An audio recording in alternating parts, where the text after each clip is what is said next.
এক বুজুর্গ ব্যক্তিকে একজন লোক সব সময় গালি দিত এবং সে লোকটা যতবার গালি দিত বুজুর্গ ততবারই তার বাড়িতে কিছু টাকা পাঠিয়ে দিতেন।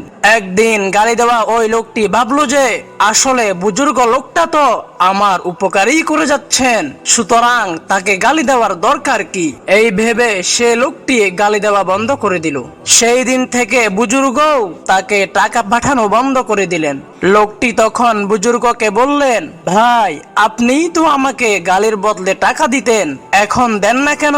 বুজুর্গ তখন বলল, ভাই ব্যবসার তো এটাই নিয়ম, দিতে হবে এবং নিতে হবে। তুমি এতদিন আমাকে গালি দিয়েছ, আমি তার বদলে তোমাকে টাকা দিয়েছি, এখন তুমি আমাকে গালি দেওয়া বন্ধ করে দিয়েছ, তাই আমিও তোমাকে টাকা দেওয়া বন্ধ করে দিয়েছি। প্রিয় দর্শক, ঠিক তেমনি ভাবে আপনি দুনিয়াতে আমল করবেন, এর বদলে আপনি জান্নাত পাওয়ার আশা রাখতে পারেন।